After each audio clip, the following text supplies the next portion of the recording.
Assalamualaikum warahmatullahi wabarakatuh. Perkenalkan nama saya Daniel Suara dari kelas TEP A dengan NPM 2414071055. Baik, jadi di sini saya akan mempresentasikan hasil PPT yang telah saya buat untuk memenuhi tugas dari MBTP, yaitu dosen pengampunya, yaitu Pak Mareli Telombana. Baik, jadi pada judul pertama PPT kali ini adalah motor bakar 4 tak bensin dan motor bakar 4 tak diesel. Latar belakang. Motor bakar adalah mesin yang mengubah energi kimia bahan bakar menjadi energi panas melalui pembakaran. Lalu menjadi energi mekanik untuk menggerakkan kendaraan. Berdasarkan bahan bakarnya, motor bakar dibagi menjadi dua jenis, yaitu motor bensin dan motor diesel. Jadi tuh motor bakar bensin sama diesel itu bahan bakarnya beda ya. Eh, Kedua jenis motor bakar ini tuh bekerja dengan prinsip empat langkah atau biasa disebut empat tak. Namun dalam namun berbeda dalam cara pembakaran dan sistem bahan bakarnya. Pemahaman tentang kedua jenis motor ini penting karena keduanya banyak digunakan pada berbagai kendaraan dan mesin industri, khususnya di pertanian gitu ya. Lanjut. Pengertian motor bakar empat tak bensin. Motor bensin adalah jenis motor bakar dalam yang menggunakan bahan bakar bensin serta sistem pengapian percikan, atau biasa disebut spark ignition. Jadi itu motor bakar ini tuh kan ada busi ya. Jadi itu dia pengapiannya dari busi itu. Lalu proses kerja motor bakar 4 tak bensin meliputi 4 langkah, yaitu yang pertama ada langkah hisap, kedua kompresi, yang ketiga usaha, dan keempat itu ada langkah buang. Setiap 4 langkah piston itu menghasilkan satu langkah tenaga. Prinsip kerja motor bakar 4 tak bensin. Pada langkah hisap itu campuran udara dan bensin atau bahan bakar itu pada motor bakar 4 tak itu masuk ke ruang silinder melalui karburator atau injektor. Selanjutnya pada langkah kompresi, campuran udara dan bensin dimampatkan hingga terbakar oleh percikan api dari busi. Nah, pada langkah usaha, hasil pembakaran mendorong piston ke bawah sehingga menghasilkan suatu tenaga. Pada langkah buang, piston mendorong gas sisa pembakaran keluar melalui katup buang. Jadi udara sama bahan bakar itu masuk, lalu dikompresi oleh piston, naik naik dan turun, lalu naik lagi. Saat naik itu dia mendorong gas sisa pembakaran keluar melalui katup buang. Ini adalah contoh gambar motor bakar 4 tak. Ada langkah hisap, kompresi, langkah usaha, dan langkah buang.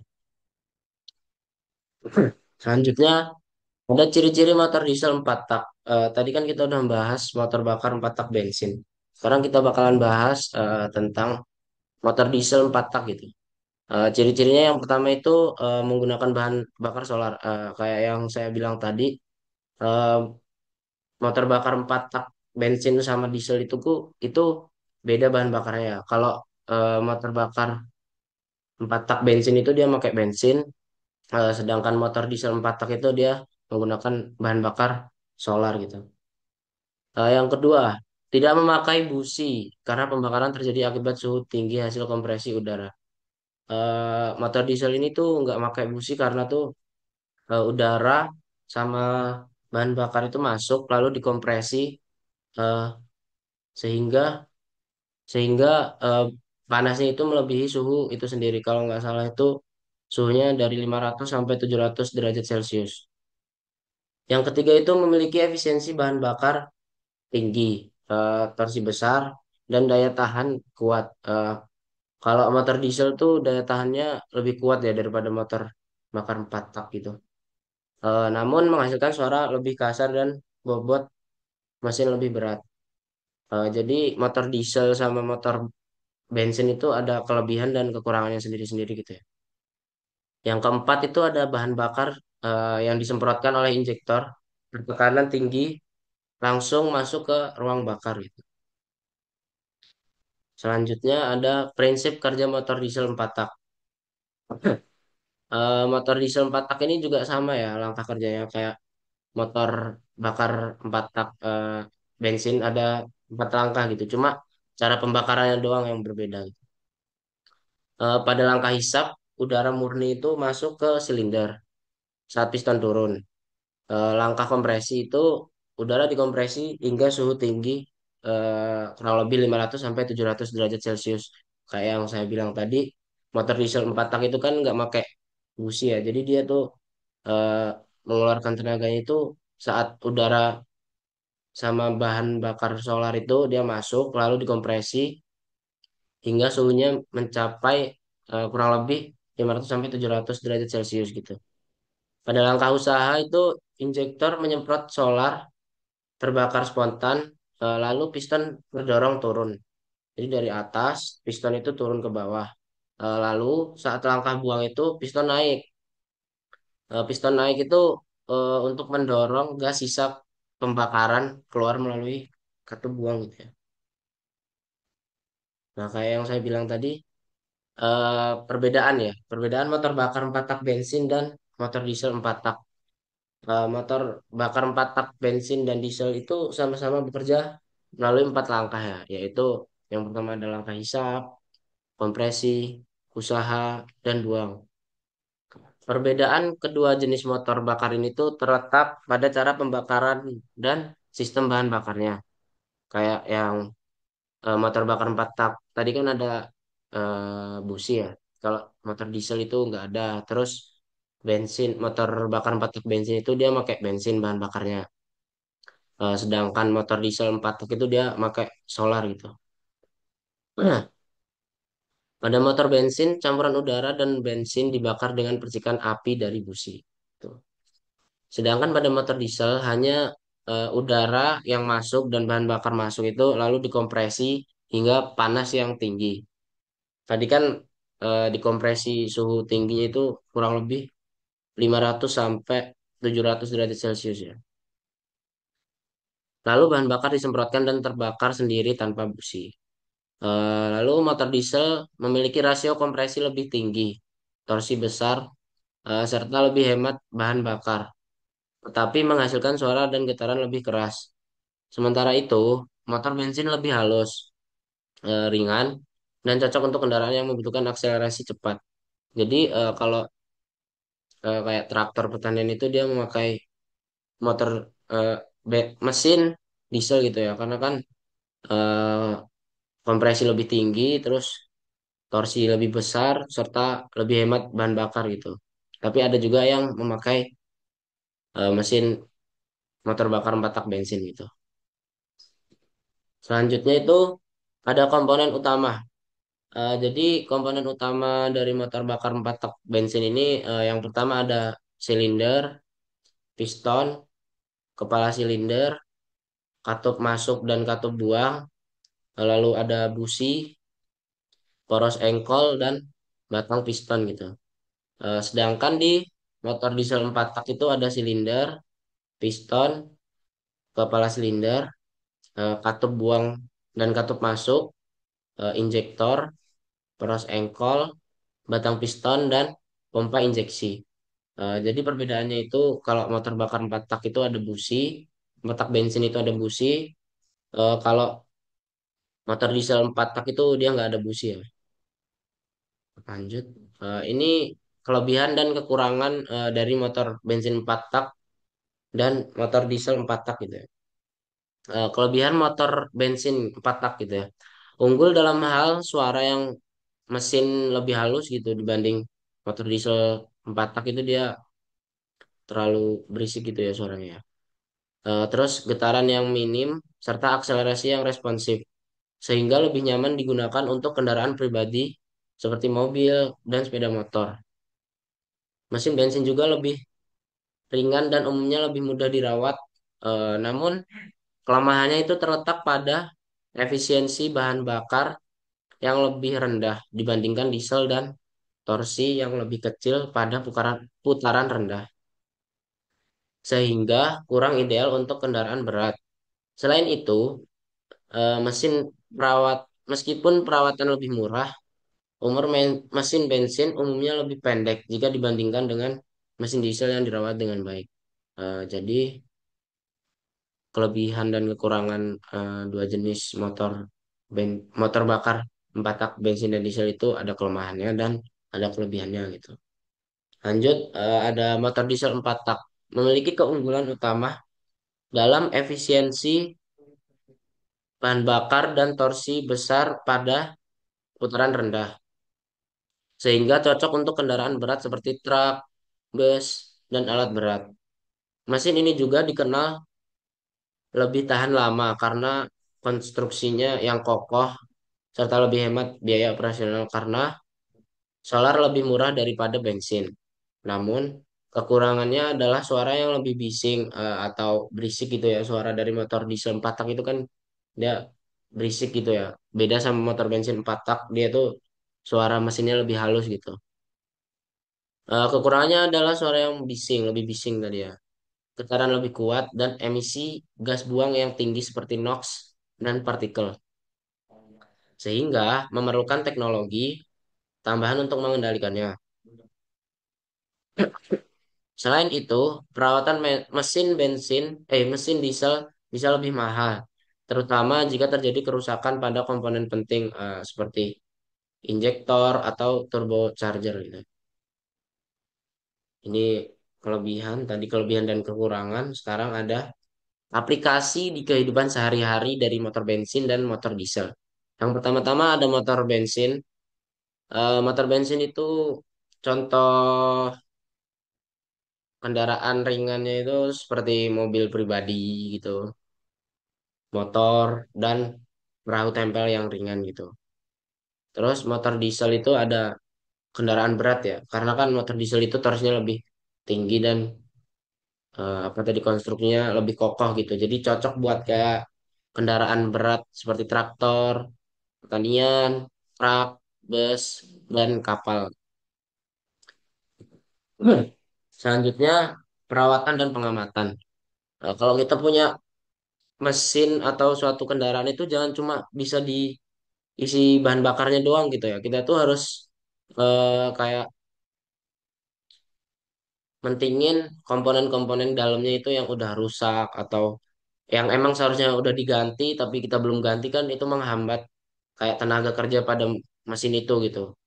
Perawatan dan pengamatannya itu yang pertama itu ganti oli, ganti oli secara rutin. Biasanya ganti oli itu tuh tiap 3.000 sampai 5.000 kilometer gitu ya.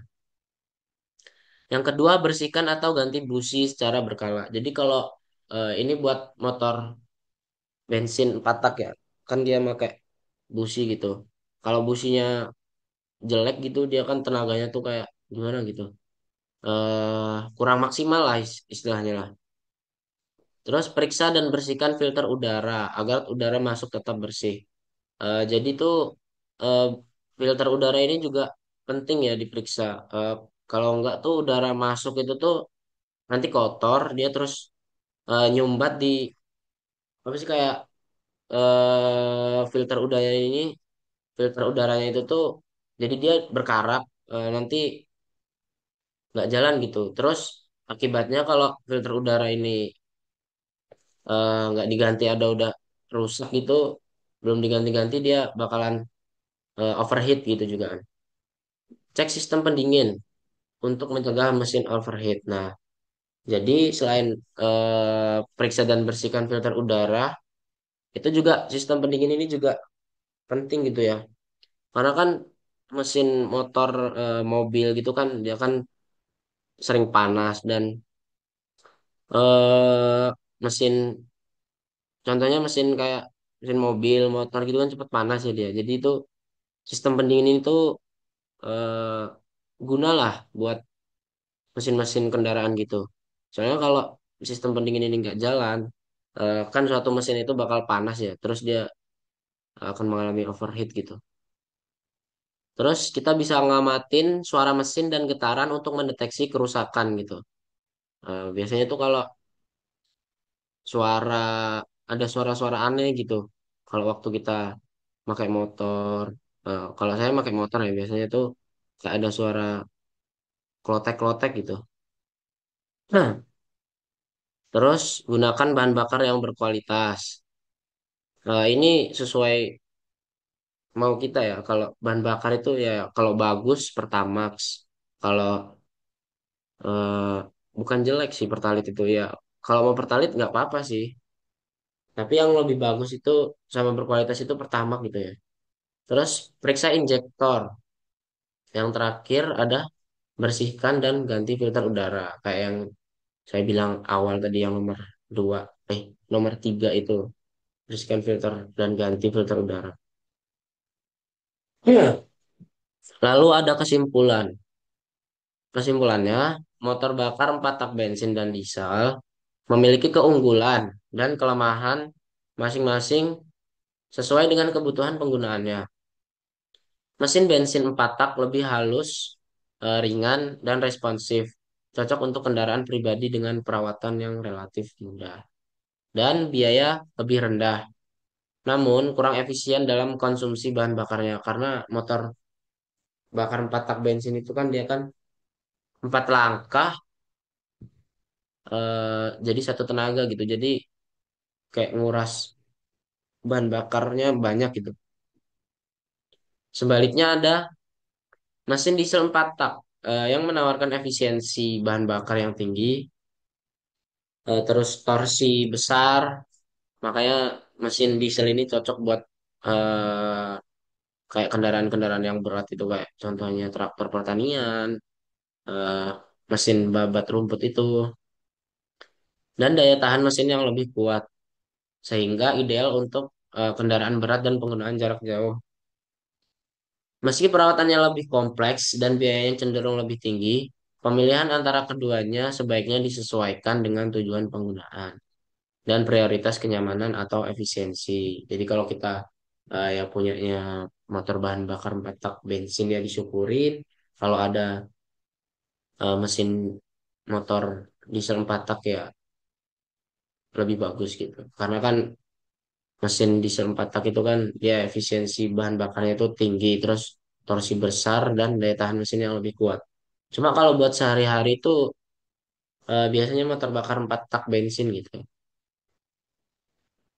Selanjutnya ada perhitungan. Jadi setiap PPT ini akan ada perhitungan gitu ya, guna untuk memenuhi persyaratan untuk UTS dari Pak Mara gitu ya. Perhitungannya itu ada contoh soal pertama. Sebuah mobil bensin 4 tak dan mobil diesel 4 tak masing-masing menempuh jarak 500 kilometer. Lalu mobil bensin mengkonsumsi rata-rata 1 liter per 12 kilometer. Sedangkan mobil diesel rata-rata itu 1 liter per 16 kilometer.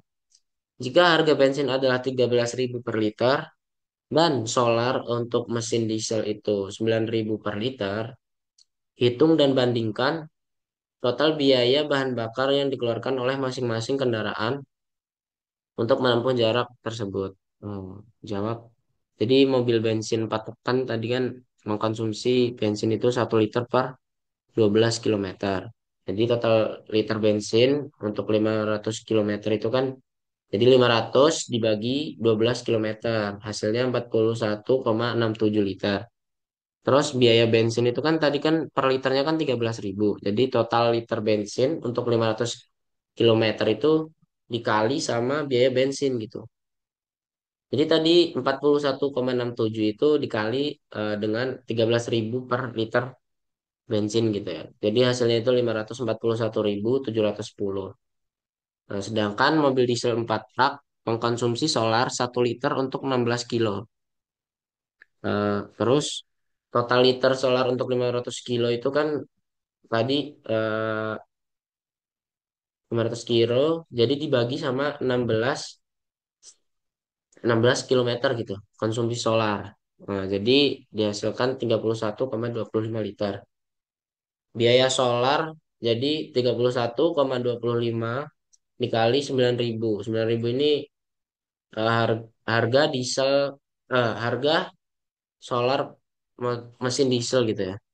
Jadi dihasilkan 281.250.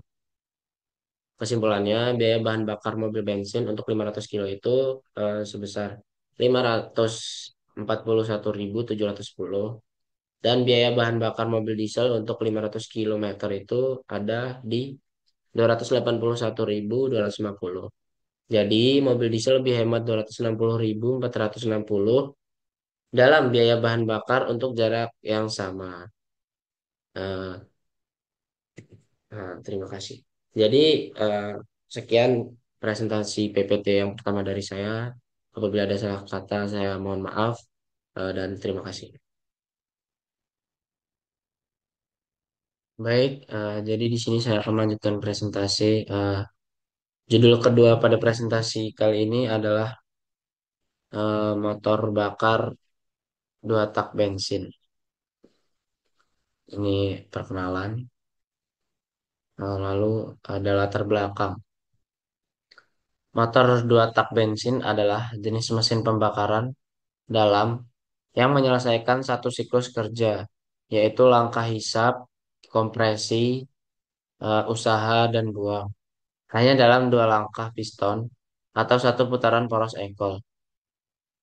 Pada mesin ini, proses pemasukan campuran bahan bakar dan udara serta pembuangan gas sisa pembakaran terjadi secara bersamaan dalam waktu yang singkat.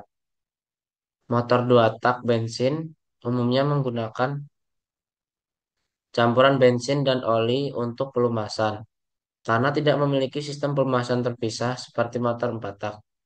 Kelebihannya terletak pada tenaga yang lebih besar dibandingkan mesin 2 tak, dibandingkan mesin 4 tak dengan kapasitas silinder sama, serta konstruksinya yang lebih sederhana dan ringan.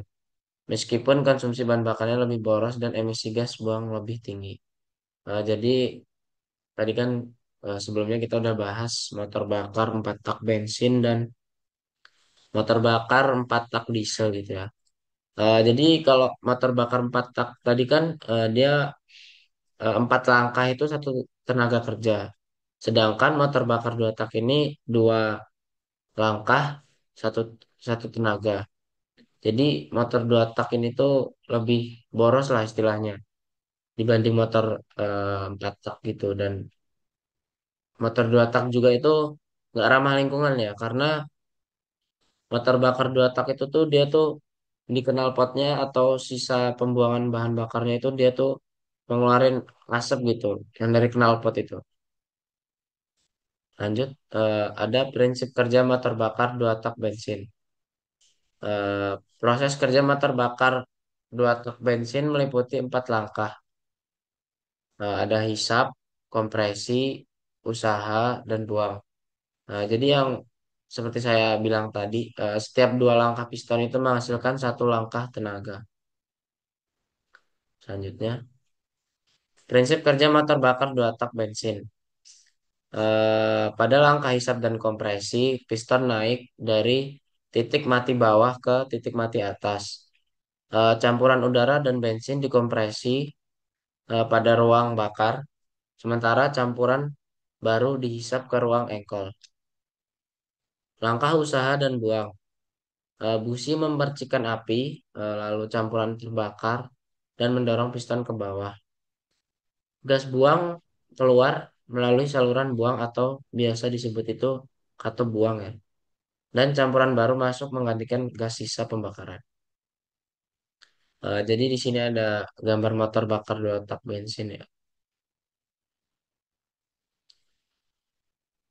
Ada langkah hisap dan kompresi, pembakaran dan buang atau usaha dan buang lah ya. Ciri-ciri motor bakar 2 tak bensin. Ada banyak ya sebenarnya ciri-cirinya itu. Cuma di sini saya ringkas. Yang pertama itu 1 langkah kerja tiap 2 langkah piston. Yang kedua, menggunakan saluran port atau bukan katup. Yang ketiga, pelumasan dengan oli samping atau campuran bensin atau campuran bahan bakar lah ya. Yang keempat itu konstruksi sederhana dan ringan. Kalau motor bakar 4 tak kan konstruksinya berat dia ya. Mesinnya tuh berat gitu, nggak kayak motor bakar 2 tak gitu. Yang selanjutnya ada tenaganya besar tapi boros bahan bakar. Jadi motor bakar 2 tak itu tuh dia tuh tenaganya besar. Cuma yang kayak saya bilang tadi, kan dia kan dua langkah kerja itu sama dengan satu tenaga. Jadi boros bahan bakar lah dia. Selanjutnya ada emisi gas buang yang tinggi atau lebih polutif. Selanjutnya ada proses hisap dan buang terjadi bersamaan. Perawatan mudah, umur mesin lebih pendek, suara mesin lebih nyaring dan keras. Jadi itu rata-rata mesin motor 2 tak itu dia tuh berisik gitu ya suaranya kayak Fish Air, Ninja. Itu dia pokoknya yang berisik-berisik itu dia tuh ciri-ciri motor bakar 2 tak bensin lah. Terus yang terakhir ada umumnya dipakai pada mesin kecil seperti motor, chainsaw, dan perahu tempel.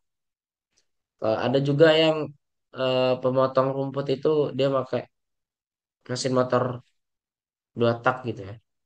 Karena kan eh, mesin mesin pemotong rumput itu ada yang kecil ya, yang digendong itu dia sepertinya memakai mesin motor 2 tak. Selanjutnya ada komponen utama motor bakar 2 tak bensin. Jadi komponen utamanya itu terdiri dari silinder, piston, poros engkol, ruang bakar, kepala silinder, busi, karburator, crankcase, saluran masuk, dan saluran bilas. Lalu ada saluran buang, dan yang terakhir itu ada ring piston. Selanjutnya ada kelebihan dan kekurangan motor bakar 2 tak bensin. Jadi setiap mesin itu pasti ada kelebihan dan kekurangannya masing-masing gitu ya. Jadi motor bakar 2 tak bensin memiliki beberapa kelebihan yang menjadikannya banyak digunakan pada mesin berukuran kecil. Mesin ini mampu menghasilkan tenaga lebih besar untuk kapasitas silinder yang sama dibandingkan dengan motor 4 tak. Selain itu, konstruksi pada motor bakar 2 tak bensin itu tuh lebih sederhana, terus ringan, dan tidak memerlukan sistem katup sehingga biaya produksi dan perawatannya itu lebih murah gitu dibanding motor bakar 4 tak bensin dan diesel. Terus ada putaran mesinnya juga lebih cepat tercapai, membuat motor 2 tak lebih responsif saat digunakan. Namun, motor bakar 2 tak bensin ini juga memiliki kekurangan lah ya. Di antaranya yaitu konsumsi bahan bakarnya cenderung lebih boros karena sebagian bahan bakar itu terbuang bersama gas sisa gitu, sisa pembakaran. Emisi yang dihasilkan lebih tinggi sehingga menyebabkan polusi udara. Yang seperti saya bilang tadi, motor bakar 2 tak bensin itu tuh dia tuh lebih berisik. Contohnya kayak Fish Air lah enaknya itu. Dia tuh suaranya kan berisik ya, Fish Air itu terus ngeluarin asap di knalpot gitu. Jadi nggak ramah lingkungan lah motor bakar 2 tak ini. Selain itu karena oli ikut terbakar dalam proses pembakaran, efisiensi mesin menjadi kurang dan umur lebih pendek. Suara mesin 2 tak juga lebih bising dibandingkan motor 4 tak.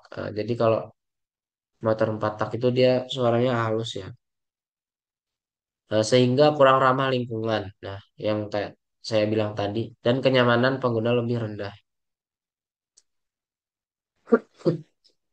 Ini adalah contoh aplikasi dalam kehidupan sehari-hari. Contohnya pada sepeda motor, becak motor, mesin pemotong rumput, mesin semprot hama, pompa air portable, motor tempel perahu nelayan, gergaji mesin atau yang biasa disebut chainsaw, terus mesin pemotong kayu portable. Jadi di sini ada perawatan dan pengamatan. Yang pertama itu mengecek kondisi busi agar percikan api tetap kuat. Terus memeriksa kebersihan karburator dan kotoran atau endapan bahan bakar. Memastikan saringan udara atau filter udara dalam keadaan bersih agar aliran udara itu lancar. Kalau filter udara itu nggak lancar atau rusak itu biasanya udara yang masuk itu dia jadi udara kotor di dalam mesinnya. Jadi dia nanti berkarat mesin itu. Selanjutnya ada mengecek oli samping dan menambah jika volumenya berkurang. Memeriksa kompresi mesin untuk memastikan tidak ada kebocoran pada piston atau ring. Mengetes saluran buang knalpot agar tidak tersumbat karbon. Mengecek bahan bakar agar tidak tercampur air atau kotoran. Biasanya kalau bahan bakar itu tercampur air atau kotoran tuh dia tuh bakal berebet gitu motornya tuh. Susah buat jalan. Terus memastikan kabel dan sistem pengapian berfungsi dengan baik. Melakukan pemanasan mesin secara rutin sebelum digunakan. Biasanya ada tuh motor yang kalau mau dipakai itu harus dipanasin dulu gitu, biar mesinnya panas gitu baru dia bisa jalan gitu. Kalau nggak dipanasin tuh biasanya dia kayak apa ya macet-macet lah gitu. Melakukan servis berkala untuk menjaga performa mesin tetap optimal. Selanjutnya ada kesimpulan.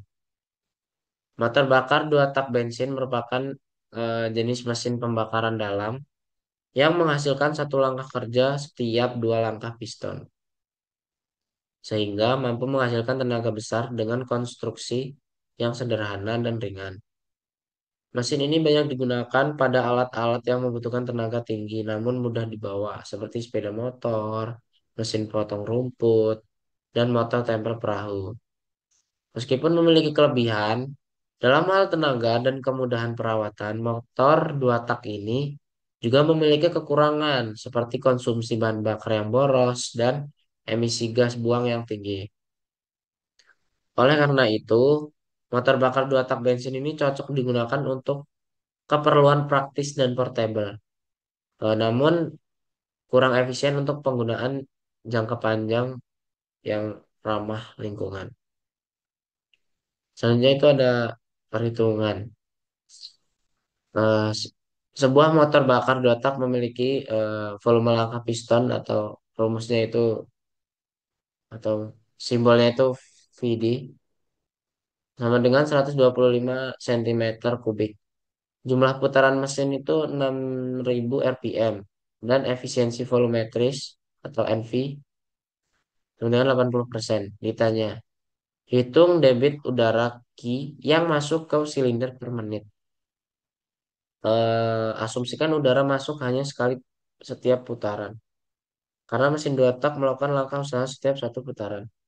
Jadi rumusnya itu sama Q sama dengan VD dikali N dikali NV. Dengan hasil VD sama dengan 125 cm kubik diubah menjadi meter kubik. Jadinya 0,000125 meter kubik. Lalu N-nya atau putaran per menitnya itu ada 6.000. NV-nya 80%. Kalau kita jadikan angka desimal 0,8. Jadi rumusnya itu Q sama dengan 0,000125 dikali 6.000 dikali 0,8. Jadi dihasilkan hasil akhir itu 0,6 meter kubik per menit. Baik, sekian presentasi PPT kedua dari saya. Terima kasih. Baik, selanjutnya kita masuk ke materi ketiga yaitu penyaluran bahan bakar pada mesin dengan metode bensin injeksi, bensin karburator, diesel command rail, dan yang terakhir itu ada diesel Bosch pump. Lanjut, ini buat perkenalannya. Tujuan pembelajaran pada materi ketiga ini yang pertama itu menjelaskan prinsip kerja sistem penyaluran bahan bakar. Yang kedua, membedakan metode karburator dan injeksi pada mesin bensin. Terus yang ketiga itu menjelaskan sistem command rail dan brush pump pada mesin diesel. Dan yang terakhir itu mengetahui kelebihan dan kekurangan tiap sistem. Pengertian. Penyaluran bahan bakar pada mesin adalah proses mengalirkan bahan bakar dari tangki penyimpanan ke ruang bakar melalui sistem tertentu agar dapat tercampur dengan udara dalam perbandingan yang sesuai untuk menghasilkan pembakaran dan tenaga. Proses ini sangat penting karena untuk menentukan efisiensi kerja mesin, performa, serta emisi gas buang yang dihasilkan.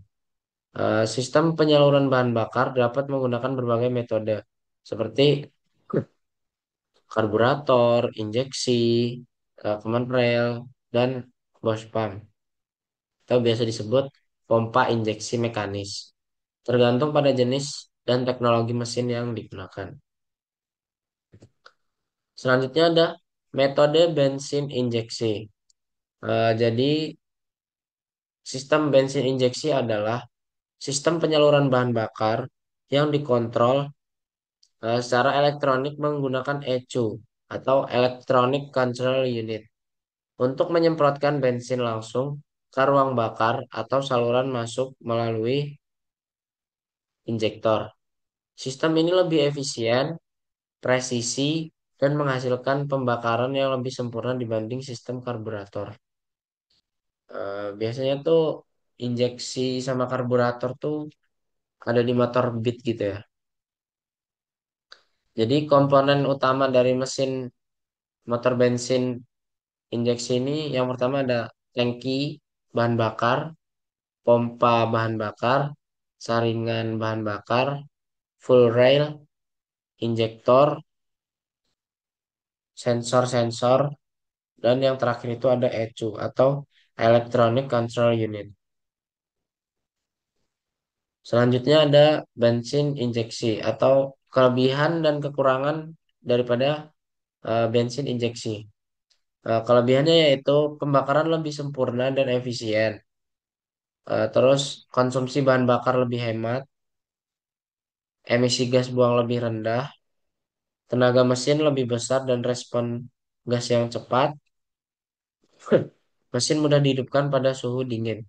Oh, jadi bensin injeksi ini tuh nggak perlu dipanasin gitu ya. Kalau kita punya motor gitu kan ada yang motor harus dipanasin dulu itu biar dia benar-benar panas gitu ya mesinnya. Jadi enak ngidupinnya. Sedangkan mesin bensin ini dijelasin bahwa bisa dihidupin pada suhu dingin. Kekurangan pada bensin injeksi ini yaitu komponen lebih rumit dan mahal. Perawatan dan perbaikan membutuhkan alat yang khusus. Terus kerusakan sensor atau ECU dapat membuat mesin sulit dihidupkan. Yang terakhir itu ada tidak semua bengkel mampu menangani sistem injeksi. Berarti mesin bensin injeksi itu kalau udah rusak susah gitu ya nyari bengkel yang tepat gitu atau yang bisa. Biasanya kalau bengkel-bengkel nggak nerima itu eh, kita bisa pergi ke dealer gitu ya buat benerin mesin bensin injeksi ini atau motor yang ada injeksinya lah istilahnya lah. Ini ada gambar metode bensin injeksi. Selanjutnya,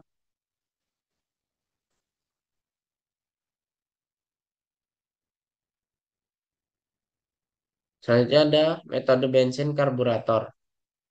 Sistem bensin karburator adalah sistem penyaluran bahan bakar pada mesin bensin yang bekerja secara mekanis dengan menggunakan karburator sebagai alat pencampur udara dan bensin sebelum masuk ke ruang bakar. Pada sistem ini, bahan bakar dari tangki dialirkan ke karburator.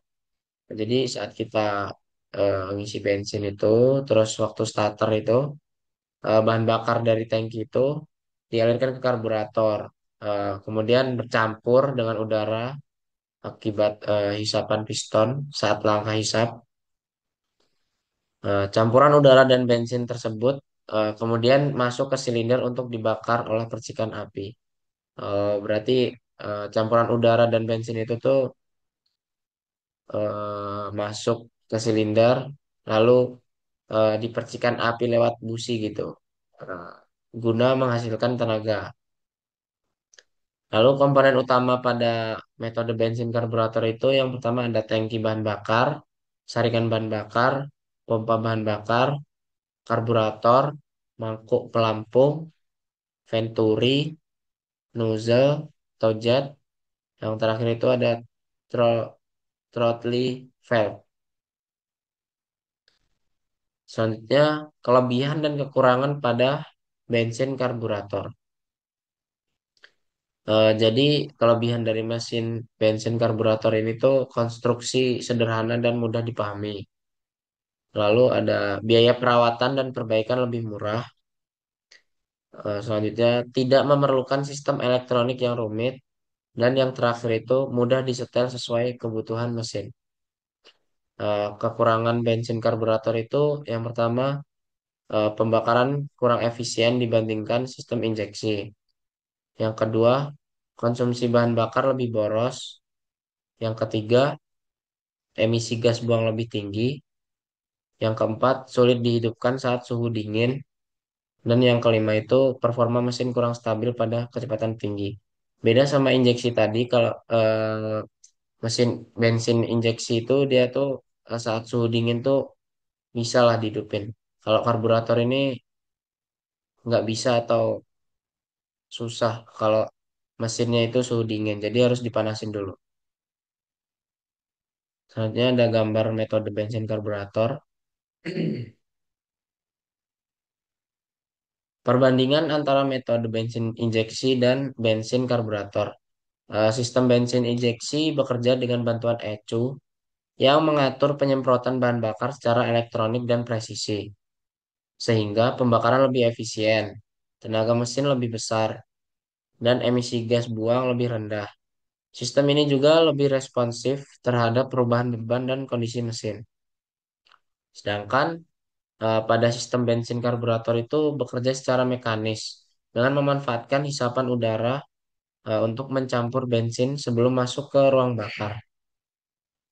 Meskipun konstruksinya sederhana dan mudah dirawat, sistem ini kurang efisien dalam penggunaan bahan bakar dan menghasilkan emisi yang lebih tinggi dibanding sistem injeksi. Jadi kalau buat perbandingannya itu sepertinya lebih enak bensin injeksi ya ketimbang sistem bensin karburator. Selanjutnya metode diesel common rail. Metode ini adalah sistem penyaluran bahan bakar pada mesin diesel yang menggunakan pipa utama untuk menampung bahan bakar bertekanan tinggi sebelum disemprotkan ke ruang bakar melalui injektor yang diatur atau dikontrol secara elektronik oleh ECU atau Electronic Control Unit. Sistem ini memungkinkan pengaturan waktu dan jumlah penyemprotan bahan bakar dengan sangat presisi, sehingga menghasilkan pembakaran yang lebih efisien, tenaga lebih besar, dan emisi gas buang yang lebih rendah dibanding sistem diesel konvensional. Komponen utama dari diesel common rail itu ada tangki bahan bakar, saringan bahan bakar, pompa bahan bakar, karburator, mangkuk pelampung, venturi, nozzle, dan yang terakhir itu ada throttle valve. Selanjutnya ada kelebihan dan kekurangan diesel common rail. Dari kelebihannya itu konstruksi sederhana dan mudah dipahami. Lalu biaya perawatan dan perbaikan lebih mudah atau murah, tidak memerlukan sistem elektronik yang rumit, mudah disetel sesuai kebutuhan mesin. Kekurangannya yaitu pembakaran kurang efisien dibanding sistem injeksi. Terus konsumsi bahan bakar lebih boros, emisi gas buang lebih tinggi, sulit dihidupkan saat suhu dingin, Dan yang terakhir itu performa mesin kurang stabil pada kecepatan tinggi. Ini adalah salah satu gambar metode diesel common rail.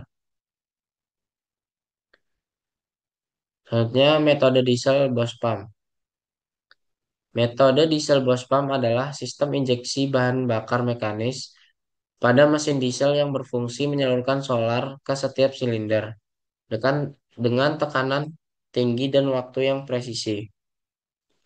Sistem ini menggunakan komponen utama seperti plunger dan barrel, delivery valve, rack control, dan governor untuk mengatur jumlah serta waktu penyemprotan bahan bakar. Saat plunger bergerak naik, bahan bakar ditekan kuat hingga mencapai injektor yang menyemprotkannya ke ruang bakar. Bose pump dikenal memiliki tekanan injeksi stabil, daya tahan tinggi, serta keandalan untuk kerja berat, meskipun strukturnya kompleks dan membutuhkan perawatan rutin agar tetap presisi. Komponen utama dari diesel Bose pump itu ada plunger dan barrel, delivery valve, rack control, governor, feed pump, camshaft, dan yang terakhir itu housing atau bodi pompa.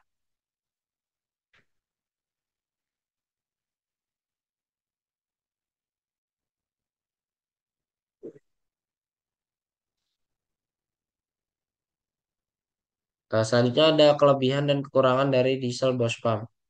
Kelebihannya itu yang pertama, tekanan injeksi tinggi dan stabil, tahan lama dan andal untuk kerja berat. Terus yang terakhir itu presisi tinggi dalam pembagian bahan bakar. Kekurangannya yaitu struktur kompleks dan berat, perlu perawatan rutin dan kalibrasi presisi, tidak efisien untuk sistem kontrol elektronik modern, atau digantikan oleh common rail. Ini adalah salah satu gambar metode diesel Bose pump. Lalu untuk perbandingan antara metode diesel common rail dan Bose pump itu, yang pertama, metode diesel common rail itu merupakan sistem injeksi bahan bakar modern yang dikendalikan secara elektronik. Sistem ini menggunakan satu pipa utama yang bertekanan tinggi dengan menyalurkan bahan bakar ke setiap injektor secara terkontrol oleh ECU. Keunggulannya terletak pada efisiensi tinggi, emisi gas buang lebih rendah, serta performa mesin yang halus dan responsif. Sedangkan Bose pump adalah sistem injeksi mekanis konvensional yang menggunakan plunger dan barrel untuk menghasilkan tekanan dan mengatur jumlah bahan bakar secara mekanik. Sistem ini dikenal tangguh, tahan lama, dan mudah dirawat, namun kurang efisien dan sulit menyesuaikan kebutuhan bahan bakar secara presisi dibandingkan dengan sistem common rail yang sudah berbasis elektronik. Jadi kesimpulannya yang pertama yaitu sistem penyaluran bahan bakar mengatur suplai bahan bakar agar pembakaran mesin itu dapat berjalan dengan lancar atau efisien. Yang kedua itu karburator bekerja mekanis, sedangkan injeksi dikontrol dengan cara elektronik. Yang ketiga itu common rail dikendalikan dengan metode elektronik dan Bosch pump bekerja secara mekanis. Yang keempat, sistem modern lebih efisien, sistem konvensional lebih sederhana dan mudah dirawat. Ini merupakan soal perhitungan. Jadi, sebuah mesin bensin mengkonsumsi bahan bakar sebanyak 3 liter dalam 30 menit saat beroperasi. Hitunglah laju aliran bahan bakar dalam satuan liter per menit dan liter per jam. Diketahui volume bahan bakar itu 3 liter dan waktu 30 menit. Rumusnya yaitu laju aliran sama dengan volume dibagi waktu. Jadi, laju aliran dengan volume bahan bakar tadi 3, lalu waktunya 30 menit. Jadi dihasilkan 0,1 liter per menit. Untuk 1 jam atau 60 menit itu 0,1 liter per menit dikali 60. Jadi hasilnya 6 liter per jam. Nah, jadi jawabannya laju aliran itu 0,1 liter per menit dan untuk 1 jam itu 6 liter per jam. Sekian presentasi PPT yang ketiga dari saya ucapkan terima kasih. Baik, saya akan melanjutkan materi PPT yaitu materi keempat dengan judul Sistem Pelumasan dan Pendinginan. Nah, ini untuk perkenalan, lalu pengantar. Motor bakar memerlukan dua sistem penting agar dapat bekerja dengan efisien, yaitu yang pertama ada sistem pelumasan dan yang kedua itu ada sistem pendingin. Sistem pendingin dan pelumasan pada motor bakar berfungsi menjaga kinerja mesin agar optimal. Sistem pendinginan berperan mengatur suhu mesin agar tidak terlalu panas atau mengalami overheat maupun terlalu dingin sehingga pembakaran berlangsung efisien dan komponen tidak cepat rusak. Sementara itu, sistem pelumasan bertugas mengurangi gesekan antar komponen yang bergerak, mencegah keausan, membantu pendinginan, serta melindungi bagian logam dari karat dan kotoran. Kedua sistem ini bekerja sama untuk memperpanjang umur mesin dan menjaga performanya tetap stabil. Jadi pada sistem pendinginan motor bakar itu kan sangat penting lah ya agar suatu mesin itu tuh panasnya itu nggak ngelebihin suhu dia sendiri gitu, suhu mesin itu sendiri gitu. Atau biasa disebut tuh kalau panas terlalu itu overheat lah. Jadi kalau suatu mesin itu mengalami overheat, dia bakalan mati gitu motornya. Terus pada sistem pelumasan, sistem pelumasan itu tuh berfungsi agar oli samping ya diproduksi atau eh, berjalan dengan lancar gitulah istilahnya. Mengurangi gesekan juga antar komponen yang bergerak, terus mencegah keausan. Selanjutnya ada pengertian sistem pelumasan. Sistem pelumasan adalah sistem yang berfungsi mengalirkan oli ke komponen mesin untuk mengurangi gesekan dan mencegah keausan.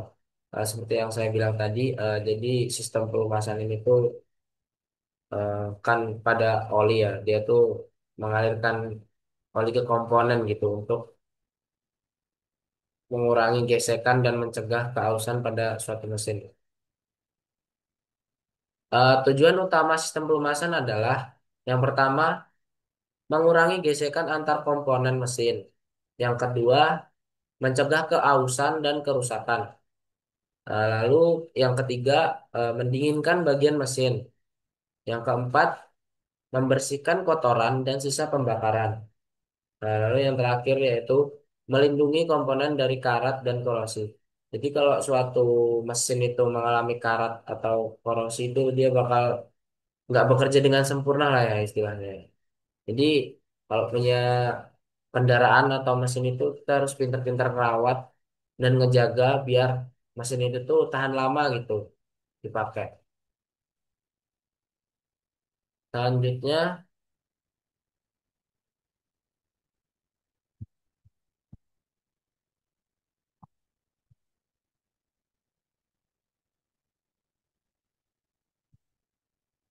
Selanjutnya ada jenis-jenis sistem pelumasan. Jenis-jenis sistem pelumasan diantaranya yaitu sistem pelumasan percik atau biasa disebut splash lubrication. Lalu yang kedua, oli disebarkan oleh percikan dari batang engkol ke komponen mesin.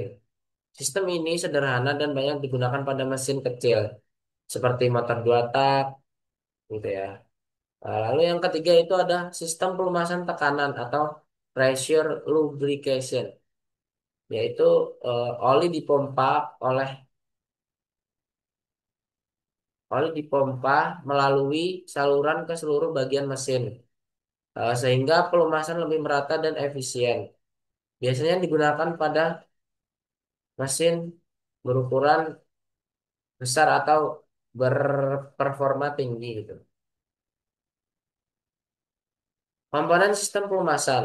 Yang pertama itu ada bak oli atau oil pan yang berguna untuk tempat menampung oli samping pada suatu mesin. Terus yang kedua ada pompa oli. Fungsinya itu memompa oli ke seluruh mesin. Jadi oli itu dipompa agar suatu oli itu dapat menyebar ke seluruh bagian mesin gitu. Yang ketiga ada saringan oli yang berfungsi untuk menyaring kotoran dari oli. Kan biasanya tuh ada oli yang murahan ya. Oli murahan tuh biasanya tuh dia tuh kurang bagus, terus kadang ada kotoran gitu. Jadi fungsi penyaring ini buat nyaring kotoran dari oli lah. Terus yang keempat ada saluran oli, yaitu jalur aliran oli ke semua atau ke seluruh bagian komponen mesin. Yang kelima itu ada katup tekanan. Eh, Fungsinya untuk mengatur tekanan oli. Cara kerja sistem pelumasan. Sistem pelumasan bekerja dengan mengalirkan oli secara terus-menerus ke seluruh bagian mesin yang bergerak. Proses ini dimulai dari bak oli, tempat oli disimpan. Ketika mesin hidup, pompa oli menghisap oli dari bak dan menyalurkannya melalui saringan oli untuk menyaring kotoran atau partikel logam. Oli bersih kemudian dialirkan melalui saluran oli menuju komponen penting seperti poros engkol, bantalan, piston, dan dinding silinder.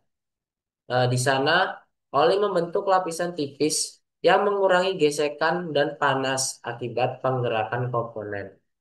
Atau kalau sudah dinyalain gitulah ya istilahnya mesin itu. Setelah melumasi, oli kembali mengalir ke bak oli untuk digunakan kembali. Proses ini berlangsung secara terus-menerus selama mesin beroperasi atau selama mesin itu masih dinyalakan lah ya, eh, untuk menjaga suhu, kebersihan, dan keawetan pada mesin. Kelebihan dan kekurangan. Sistem pelumasan memiliki beberapa kelebihan dan kekurangan. Kelebihannya antara lain mampu mengurangi gesekan dan keausan pada komponen mesin, menjaga suhu agar tidak terlalu panas, membersihkan kotoran serta sisa pembakaran, dan memperpanjang umur mesin. Namun, sistem ini juga memiliki kekurangan, seperti memerlukan perawatan rutin berupa penggantian oli dan filter udara. Risiko kerusakan jika pompa oli bermasalah, kemungkinan terjadinya kebocoran oli, serta penurunan kualitas oli akibat penggunaan yang lama. Nah, jadi ini adalah salah satu gambar sistem pelumasan.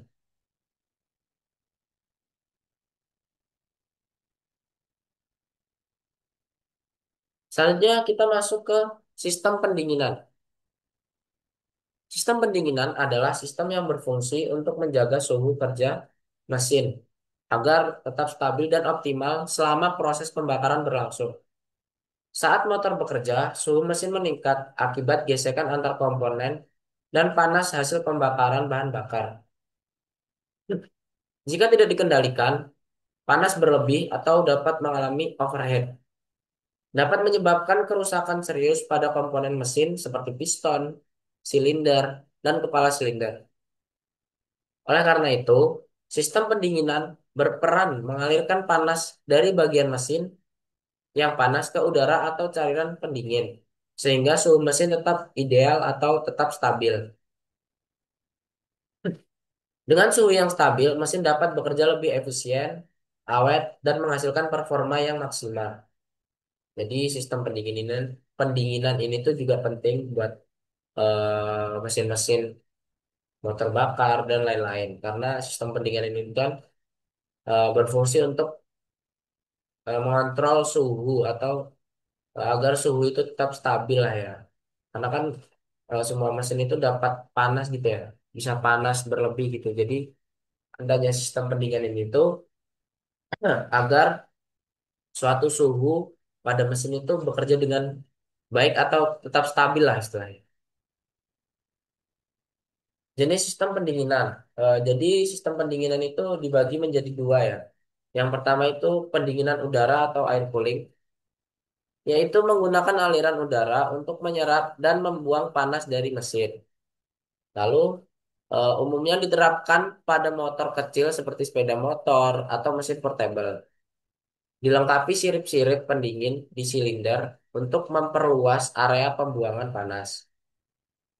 Selanjutnya, tidak memerlukan radiator atau cairan pendingin. Dan yang terakhir itu sederhana, ringan, dan mudah perawatannya.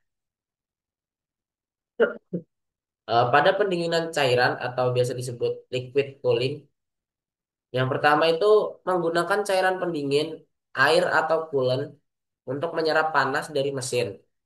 Yang kedua, cairan bersirkulasi melalui jaket air di sekitar silinder dan kepala silinder. Panas dibawa ke radiator untuk didinginkan oleh aliran udara.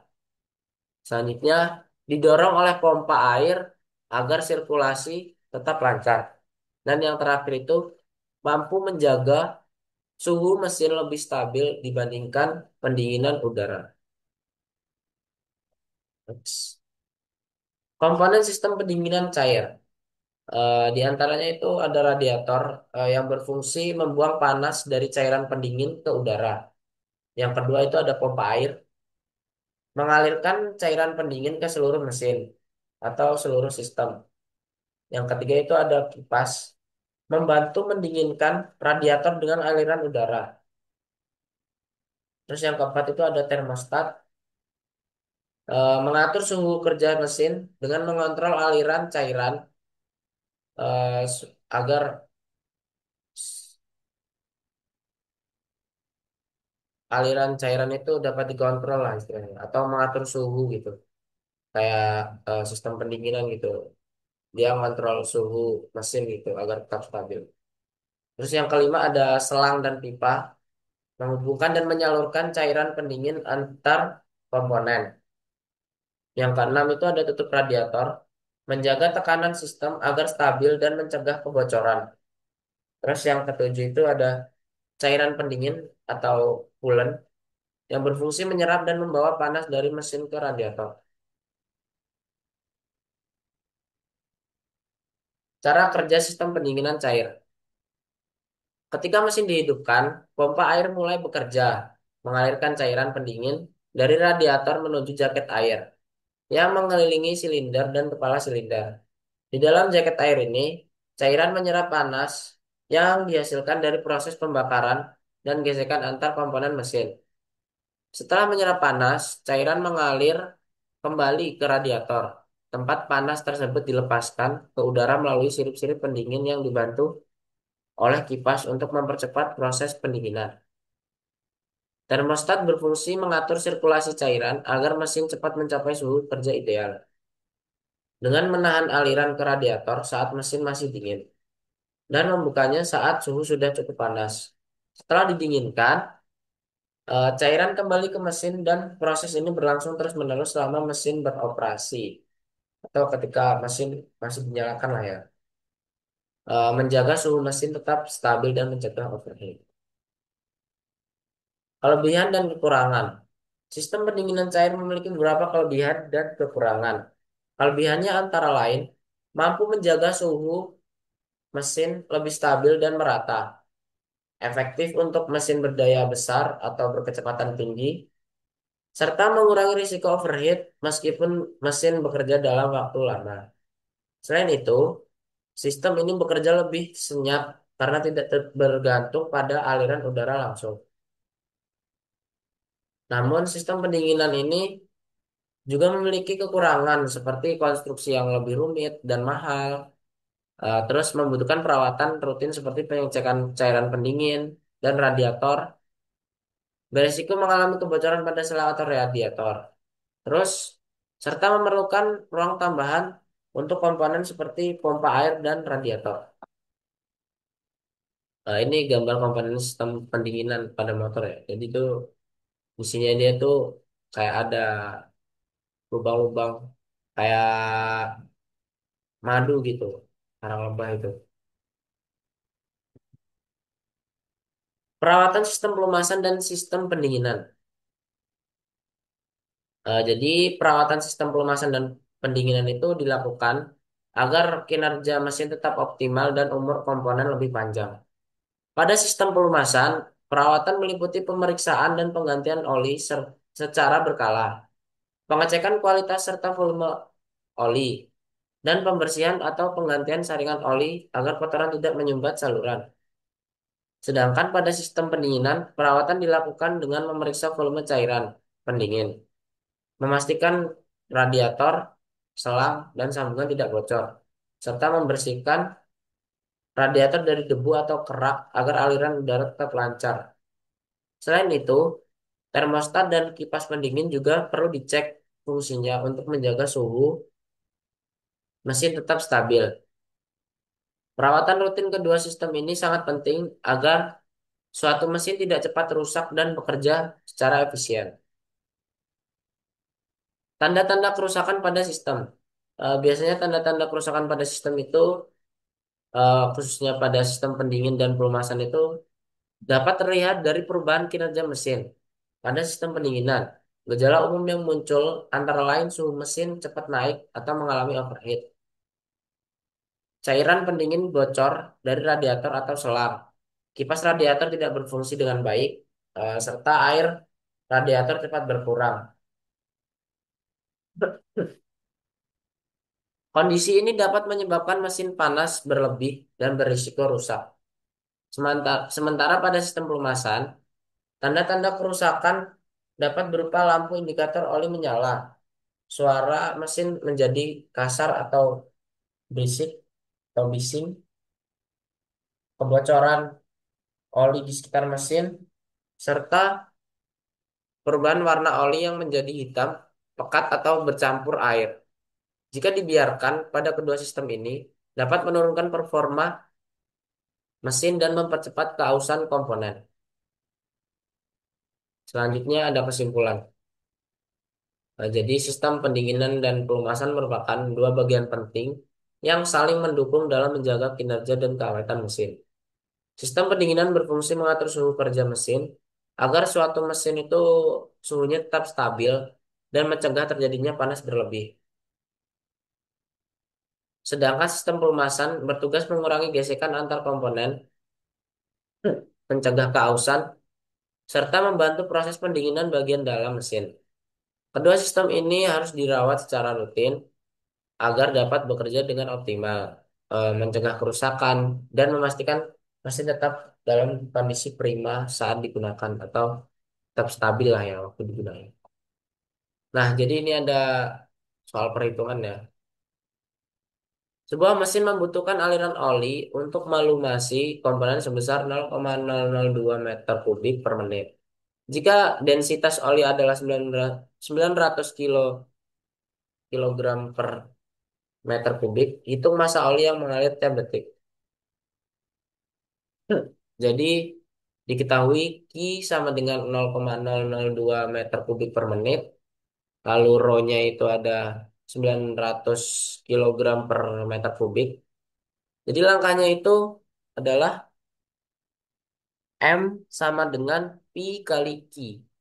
Ubah ke detik dari 0,002 dibagi 60. Jadi 0,0000333 meter kubik per S. M-nya sama dengan 900 kali 0,0000333. Jadi dihasilkan 0,03 kilogram per second. Sekian presentasi materi keempat dari saya. Saya ucapkan terima kasih. Baik, jadi di sini saya akan melanjutkan PPT dengan materi.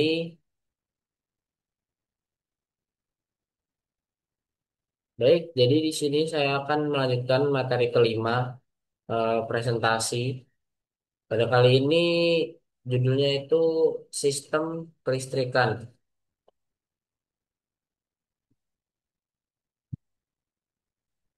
Ini perkenalan. Latar belakang. Sistem kelistrikan adalah salah satu komponen yang saling terhubung dan berfungsi untuk menghasilkan, menyalurkan, serta memanfaatkan energi listrik guna mengoperasikan berbagai peralatan atau sistem yang agar suatu motor bakar itu atau mesin itu, contohnya pada lampu itu dapat menyala karena ada energi listrik gitu ya. Terus komponen utama dalam sistem ini meliputi sumber listrik, penghantar, pengendali, dan beban listrik yang bekerja secara terpadu. Dalam kehidupan sehari-hari, sistem kelistrikan digunakan pada rumah tangga, industri, maupun kendaraan bermotor untuk mendukung berbagai aktivitas yang membutuhkan energi listrik. Dengan adanya sistem kelistrikan yang baik, energi dapat disalurkan secara efisien, aman, dan sesuai dengan kebutuhan pengguna. Next. Selanjutnya ada komponen sistem kelistrikan. Komponen sistem kelistrikan ada 8. Yang pertama itu ada aki atau sumber listrik utama pada motor gitu, pada mesin motor. Yang kedua ada alternator yang menghasilkan dan mengisi listrik ke aki. Terus yang ketiga itu ada regulator yang berguna untuk menstabilkan tegangan listrik. Yang keempat itu ada motor starter atau starter ya untuk menghidupkan suatu mesin gitu tanpa diengkol. Lalu yang kelima ada coil dan busi menghasilkan percikan api untuk suatu pembakaran. Yang keenam itu ada sekring dan relay yang berfungsi melindungi dan mengatur arus listrik. Yang ketujuh itu ada kabel dan konektor menyalurkan arus listrik fungsinya ya. Terus yang ke-8 itu ada lampu dan indikator. Fungsinya untuk penerangan dan tanda kendaraan. Karena lampu itu juga tuh fungsi lah ya. Apalagi buat malam hari, kalau motor nggak ada lampunya itu bisa terjadi kecelakaan lah ya. Antara satu motor dan motor lain gitu. Karena kan kalau malam hari itu gelap, jadi perlu lampu buat penerangan di jalan gitu. Prinsip kerja sistem kelistrikan. Prinsip kerjanya yaitu yang pertama, sumber energi listrik, yaitu energi listrik berasal dari aki atau baterai saat mesin belum hidup dan dari alternator saat mesin beroperasi. Yang kedua ada sistem pengisian, yaitu alternator menghasilkan arus listrik untuk mengisi aki kembali dan menyuplai kebutuhan listrik kendaraan. Yang ketiga itu ada sistem starter. Saat kunci kontak diputar, motor di starter untuk mendapatkan arus dan aki yang berguna untuk memutar poros engkol agar mesin itu hidup. Yang keempat itu ada sistem pengapian. Listrik dari aki atau koil diubah menjadi tegangan tinggi untuk mempercikan api pada busi, menyalakan campuran bahan bakar dan udara di ruang bakar. Sistem penerangan dan isyarat mengatur arus listrik untuk lampu depan, lampu rem, lampu sen, dan indikator agar kendaraan aman saat digunakan. Pada sistem pengaman dan kontrol dilengkapi dengan sekring atau fuse, relay, dan kunci kontak untuk mengendalikan serta melindungi rangkaian dari arus berlebih atau korsleting. Selanjutnya ada sistem pengisian atau charging system. Sistem pengisian adalah rangkaian kelistrikan pada motor bakar yang berfungsi untuk menghasilkan dan menyuplai arus listrik ke seluruh komponen kendaraan, serta menghasilkan kembali aki setelah digunakan untuk menstarter mesin. Saat mesin hidup, alternator menghasilkan arus listrik yang diatur oleh regulator tegangan agar tetap stabil sebelum dialirkan ke aki dan sistem kelistrikan lainnya. Dengan demikian, sistem pengisian memastikan semua perangkat listrik dapat bekerja dengan baik dan aki selalu dalam kondisi terisi. Jadi tidak kosong gitulah istilahnya ya. Selanjutnya ada sistem starter. Sistem starter adalah bagian dari sistem kelistrikan pada motor bakar yang berfungsi untuk memutar poros engkol mesin agar mesin dapat hidup. Saat kunci kontak diputar ke proses start, arus listrik dari aki mengalir ke motor starter melalui relay atau solenoid, sehingga motor starter berputar dan memutar poros engkol. Setelah mesin menyala, sistem starter akan otomatis terputus untuk mencegah kerusakan. Dengan kata lain, sistem ini berperan penting sebagai penggerak awal mesin sebelum proses pembakaran berlangsung secara mandiri. Jadi sistem starter ini tuh memudahkan agar suatu kendaraan itu dapat dinyalakan dengan mudah gitu lah ya, tanpa diengkol gitu. Jadi kita tinggal klik gitu, dia langsung bisa nyala gitu suatu motor atau mobil gitu.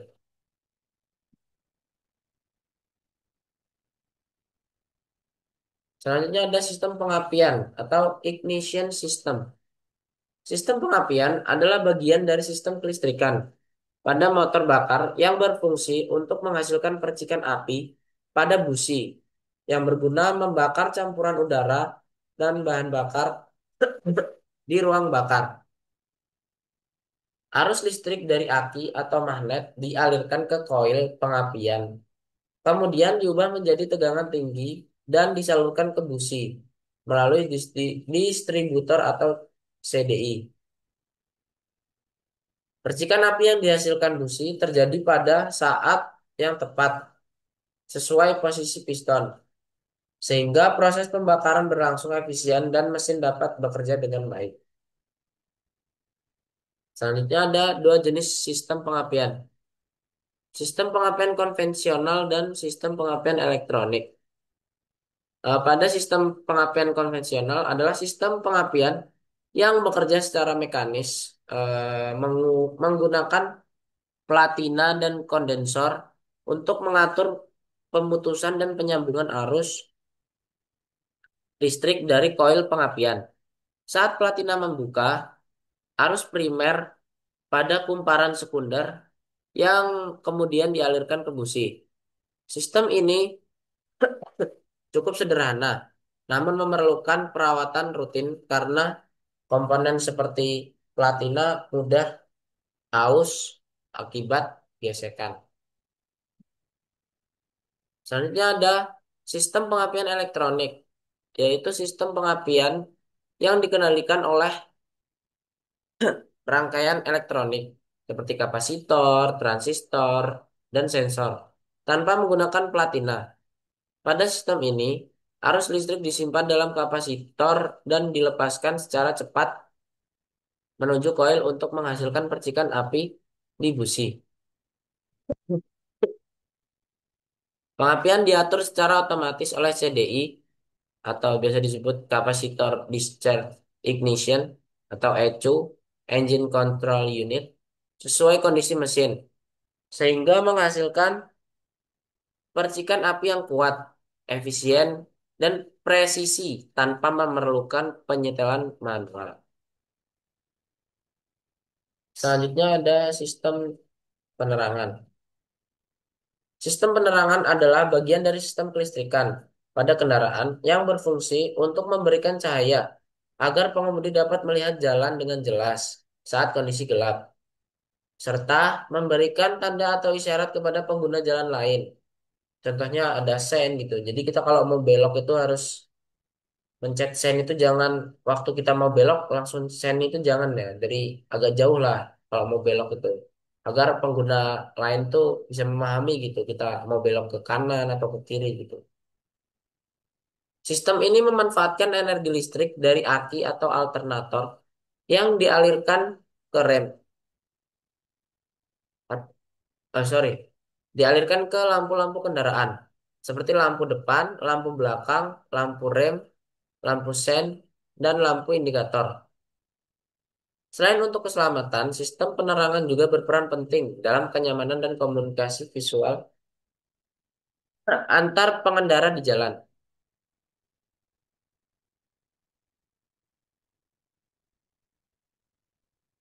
Sistem instrumen dan sensor. Sistem instrumen dan sensor adalah bagian dari sistem kelistrikan pada kendaraan yang berfungsi untuk mendeteksi, mengukur, dan menampilkan informasi mengenai kondisi kendaraan kepada pengemudi. Sensor berperan sebagai pendeteksi berbagai parameter seperti suhu mesin, tekanan oli, kecepatan kendaraan, atau posisi throttle. Data dari sensor kemudian dikirim ke unit kontrol ECU untuk proses, lalu hasilnya ditampilkan melalui instrumen panel seperti speedometer, full gauge, dan indikator suhu. Dengan adanya sistem ini, pengemudi dapat memantau performa kendaraan secara real time dan mengambil tindakan bila terjadi gangguan atau kerusakan. Selanjutnya ada kelebihan dan kekurangan. Sistem kelistrikan memiliki berbagai kelebihan dan kekurangan dalam penerapannya. Pada kendaraan, kelebihannya antara lain mampu bekerja secara efisien dan praktis karena memudahkan pengoperasian berbagai sistem seperti starter, pengapian, dan penerangan. Sistem ini juga memiliki respons yang cepat serta mendukung kenyamanan dan keselamatan pengemudi melalui fitur-fitur ini, seperti lampu, klakson, dan indikator. Namun, sistem kelistrikan juga memiliki beberapa kekurangan seperti rentan terhadap kerusakan akibat panas, terkena air, atau korsleting, serta memerlukan perawatan rutin agar tetap berfungsi dengan baik. Selain itu, biaya perbaikan komponen listrik cenderung lebih mahal dan sangat bergantung pada kondisi aki, serta alternator sebagai sumber utama tenaga listrik. Selanjutnya ada perawatan pada sistem kelistrikan. Tujuan perawatan pada sistem kelistrikan adalah untuk menjaga kinerja dan keadaan komponen listrik kendaraan agar tetap berfungsi dengan baik, serta mencegah terjadinya kerusakan yang dapat mengganggu operasi mesin. Dengan melakukan perawatan secara rutin, seperti memeriksa kondisi aki, kabel, sekring, dan sambungan listrik lainnya, maka arus dapat mengalir dengan stabil dan efisien. Selain itu, perawatan juga bertujuan untuk memperpanjang umur pakai komponen, menghindari korsleting atau gangguan arus, serta memastikan sistem pengapian, penerangan, dan starter bekerja optimal, sehingga suatu kendaraan itu tetap nyaman saat digunakan gitu.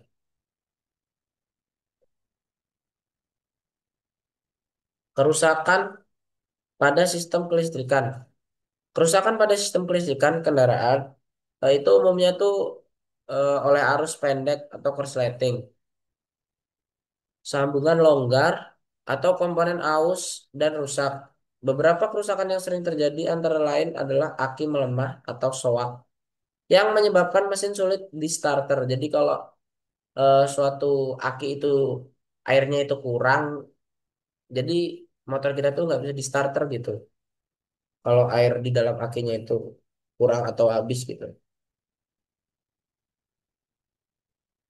Terus sekring putus akibat arus berlebih, serta kabel terkelupas atau terputus yang menghambat aliran listrik. Selain itu, kerusakan pada alternator dapat membuat aki tidak terisi. Sedangkan gangguan pada sistem pengapian seperti koil atau busi rusak akan menyebabkan mesin sulit hidup atau tidak stabil. Faktor lingkungan seperti air, debu, dan panas yang berlebihan juga dapat mempercepat kerusakan pada komponen kelistrikan jika tidak dilakukan perawatan secara rutin. Baik, jadi di sini ada kesimpulan. Sistem kelistrikan pada motor bakar merupakan bagian penting yang berfungsi untuk menghasilkan, menyalurkan, dan mengatur energi listrik agar seluruh komponen kendaraan dapat bekerja dengan baik. Dan sebagai penerangan gitu atau simbol atau lampu pada malam hari gitu.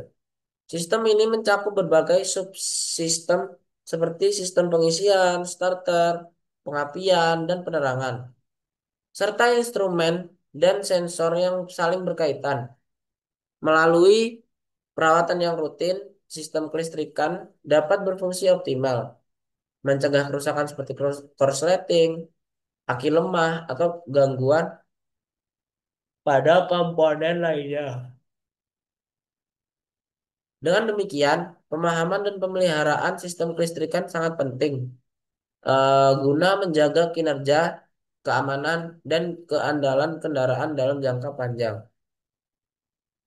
Jadi ini adalah salah satu contoh gambar sistem kelistrikan ya. Ini gambar skematiknya gitu.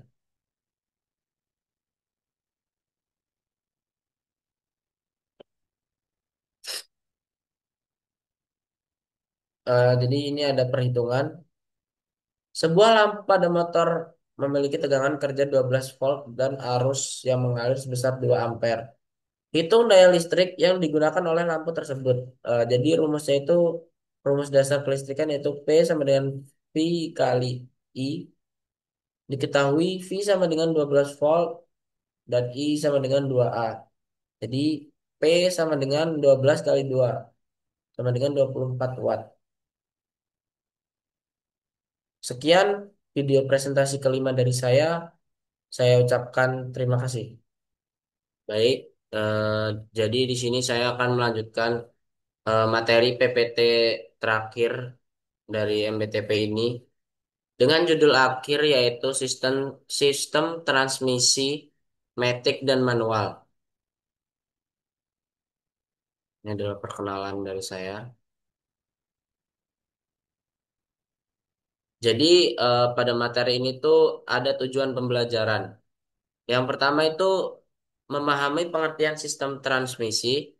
Yang kedua dapat menjelaskan perbedaan antara transmisi manual dan otomatis. Terus yang ketiga itu ada mengetahui komponen utama dari masing-masing sistem. Yang keempat ada menjelaskan cara kerja dasar transmisi manual dan matic. Dan yang terakhir dapat menganalisis kelebihan dan kekurangan dari keduanya, yaitu sistem transmisi manual dan otomatis. Lanjut. Pengertian sistem transmisi. Sistem transmisi adalah rangkaian komponen pada kendaraan yang berfungsi untuk menyalurkan dan mengatur tenaga dari mesin menuju roda penggerak. Sistem ini memungkinkan kendaraan bergerak dengan kecepatan dan torsi yang sesuai dengan kondisi jalan, serta kebutuhan pengemudi. Dengan kata lain, transmisi menjadi penghubung antara mesin dan sistem penggerak akhir agar tenaga mesin dapat dimanfaatkan secara efisien. Jadi pada sistem transmisi itu tuh sistem ini tuh istilahnya dapat agar suatu mesin itu dapat bergerak dengan lancar lah ya. Contohnya kan pada mesin motor itu dia kan ada roda. Jadi transmisi ini tuh dari tenaga dia disalurkan ke roda, ke area roda itu jadi agar putaran roda itu sesuai lah dengan porsinya. Jadi ada fungsi utamanya. Yang pertama itu mengatur perbandingan gigi sesuai kebutuhan kecepatan dan tenaga. Lalu yang kedua yaitu menyalurkan tenaga dari mesin ke roda penggerak. Nah, ini yang saya bilang tadi, sistem transmisi ini tuh berarti menyalurkan tenaga dari mesin ke roda penggerak agar roda itu dapat berjalan dengan lancar. Terus yang ketiga itu membantu kendaraan mulai bergerak dari posisi diam. Yang keempat, memungkinkan kendaraan berjalan mundur. Terus yang kelima, memutus dan menyambung tenaga mesin saat perpindahan gigi. Adapun jenis-jenis sistem transmisi. Yang pertama itu ada transmisi manual atau MT. Tenaga mesin disalurkan ke roda melalui kopling atau gigi. Pengemudi memindahkan gigi secara manual sesuai kebutuhan kecepatan dan beban. Terus ada transmisi otomatis. Perpindahan gigi terjadi otomatis dengan bantuan torque, konverter, dan sistem hidrolik sesuai kecepatan dan beban mesin. Kalau yang transmisi manual itu tuh kayak motor-motor kopling, sedangkan transmisi otomatis itu yang nggak ada kopling lah ya. Lanjut. Komponen transmisi manual terdiri dari yang pertama itu ada kopling atau clutch yang berguna menghubungkan dan memutus tenaga dari mesin ke transmisi saat perpindahan gigi. Yang kedua itu ada poros input atau input shaft, menerima tenaga dari kopling untuk diteruskan ke roda gigi transmisi. Yang ketiga itu ada roda gigi atau gearset, mengatur perbandingan gigi agar kecepatan dan torsi sesuai dengan kebutuhan. Yang keempat ada poros output atau output shaft, menyalurkan tenaga dari roda gigi ke poros penggerak roda. Yang kelima ada shift fork dan shift lever, menggerakkan roda gigi saat pengemudi memindahkan tuas persneling. Yang keenam ada synchronizer, yaitu menyamakan putaran gigi agar perpindahan gigi halus dan tidak berbunyi. Terus yang ketujuh itu ada housing, yaitu pelindung semua komponen transmisi agar tetap terlumasi dan aman dari kotoran. Jadi sistem transmisi ini tuh ada pelindung pelindungnya juga lah ya. Agar tetap saat pelumasan itu dia aman dari kotoran lah ya istilahnya. Terus cara kerja transmisi manual. Transmisi manual bekerja dengan memanfaatkan kopling dan susunan roda gigi untuk mengatur kecepatan serta torsi kendaraan. Saat pengemudi menekan pedal kopling, tenaga dari mesin terputus sehingga gigi bisa dipindahkan. Setelah gigi yang diinginkan dipilih, melalui tuas persneling, pengemudi melepaskan pedal kopling perlahan agar tenaga kembali tersalur ke roda melalui poros transmisi dan diferensial. Contohnya, pada mobil manual, saat akan mulai berjalan, pengemudi menekan pedal kopling, memasukkan gigi satu, lalu melepas kopling perlahan sambil menekan pedal gas. Tenaga dari mesin disalurkan ke roda dengan torsi besar agar mobil mudah bergerak dari posisi diam. Selanjutnya ada komponen transmisi otomatis atau matic. Tadi kan kita udah bahas transmisi manual lah ya. Sekarang kita akan bahas komponen transmisi otomatis atau matic. Yang pertama itu ada torque converter yang berfungsi menggantikan fungsi kopling dan menyalurkan tenaga dari mesin ke transmisi secara otomatis menggunakan cairan atau oli ATF. Planetary gear set, yaitu rangkaian roda gigi yang menghasilkan berbagai perbandingan gigi secara otomatis. Yang ketiga itu ada hydraulic control unit atau valve body, mengatur aliran oli untuk mengaktifkan perpindahan gigi sesuai kondisi berkendara. Terus yang keempat itu ada oil pump, memompa oli transmisi agar suatu sistem hidrolik bekerja dan melumasi komponen dengan sempurna. Yang kelima itu ada clutch pack dan brake band, yaitu mengunci atau melepaskan bagian gearset tertentu untuk mengubah rasio gigi yang diinginkan. Yang keenam itu ada transmission fluid atau ATF, cairan khusus yang berfungsi sebagai pelumas, pendingin, dan media tekanan hidrolik. Yang terakhir itu ada transmission control module, yaitu unit elektronik yang mengatur perpindahan gigi berdasarkan kecepatan, beban mesin, dan posisi pedal gas. Cara kerja transmisi otomatis. Transmisi otomatis bekerja dengan torque converter dan sistem hidrolik untuk memindahkan gigi tanpa campur tangan pengemudi. Torque converter menyalurkan tenaga dari mesin ke transmisi menggunakan tekanan oli. Saat kecepatan dan beban mesin berubah, sistem hidrolik dan si transmission control module secara otomatis memilih rasio gigi sesuai. Semua perpindahan gigi berlangsung halus tanpa perlu menekan kopling. Jadi kalau yang manual tadi kan kita memakai kopling, sedangkan yang transmisi otomatis itu dia tanpa kopling. Contohnya pada mobil matic, pengemudi cukup memindahkan tuas ke posisi D atau drive saat pedal gas ditekan.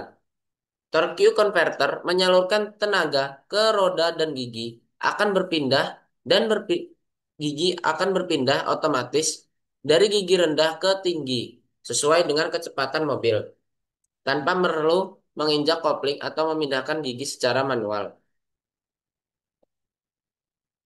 Jadi kalau pakai yang manual itu kita lebih capek lah ya istilahnya. Karena kan pada transmisi manual kan dia kan memakai kopling. Jadi kita harus main kopling terus umpan gigi. Kalau sedangkan yang otomatis itu dia nggak ada kopling. Jadi nggak terlalu capek. Tinggal nyalain mesin kendaraan.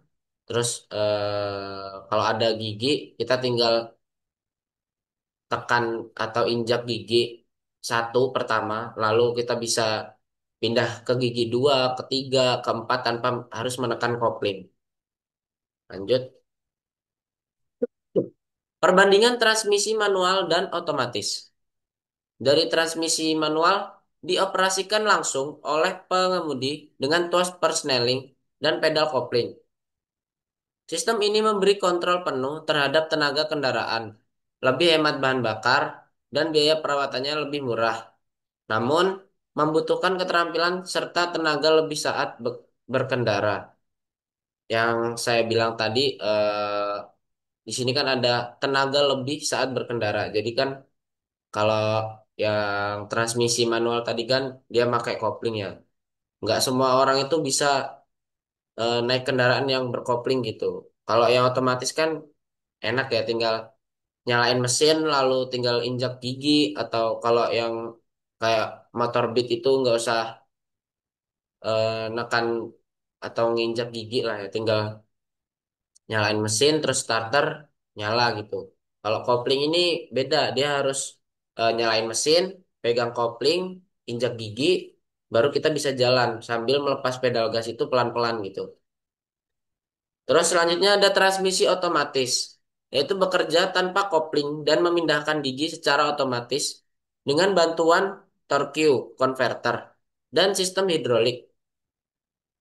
Jenis sistem ini lebih nyaman dan praktis untuk digunakan di lalu lintas padat, tetapi cenderung lebih boros bahan bakar dan biaya perawatannya lebih tinggi.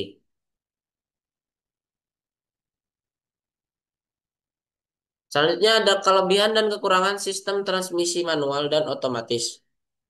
Kelebihannya yaitu sistem transmisi manual dan otomatis memiliki kelebihan dan kekurangannya masing-masing. Kelebihan dari kedua sistem ini adalah sama-sama berfungsi menyalurkan tenaga mesin ke roda dengan efisien sesuai kebutuhan kendaraan.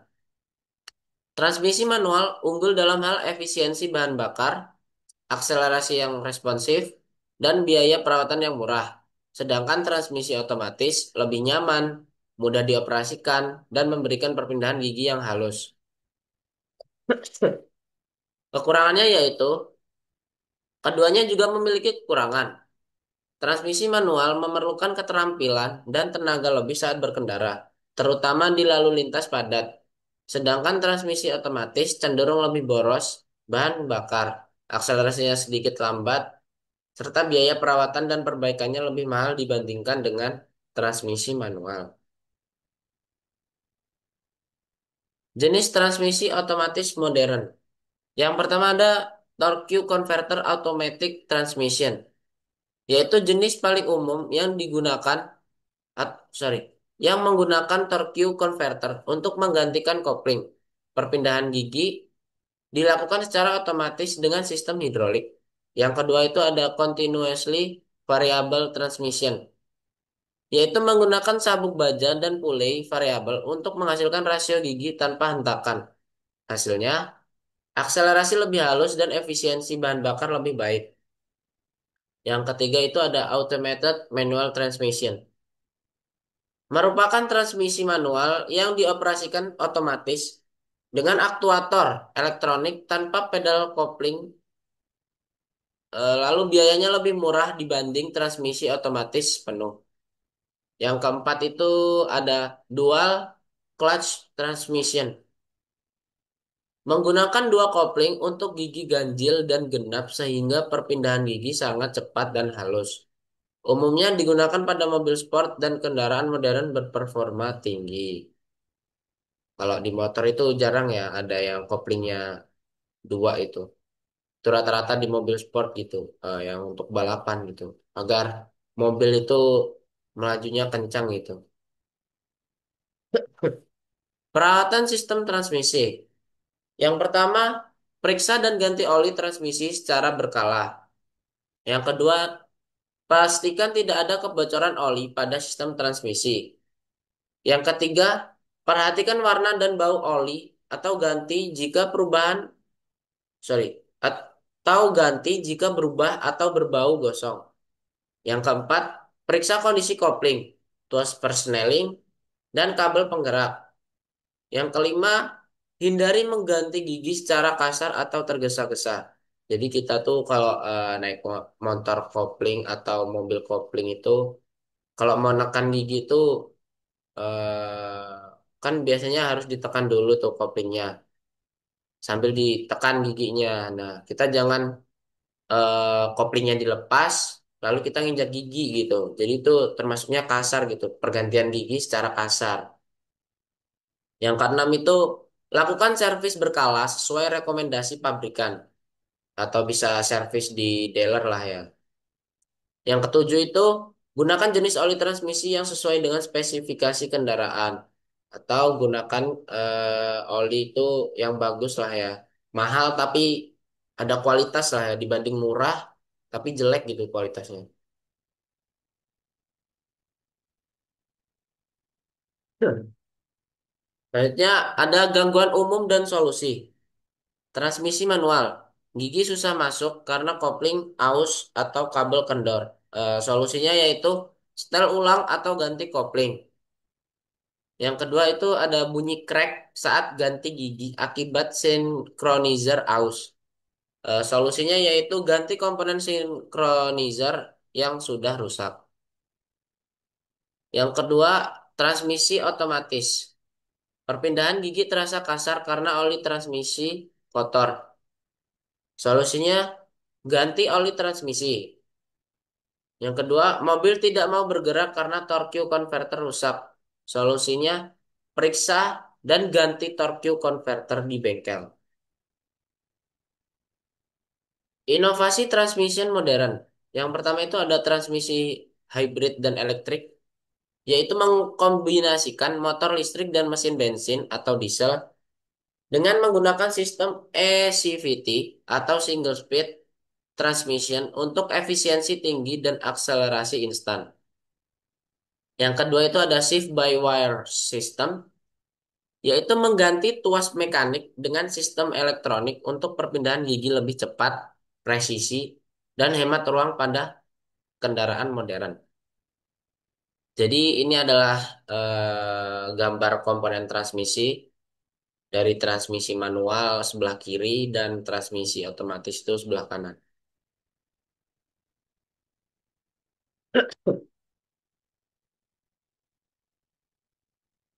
Kesimpulannya yaitu sistem transmisi berperan penting dalam menyalurkan tenaga dari mesin ke roda agar kendaraan dapat bergerak dengan efisien, baik transmisi manual maupun otomatis.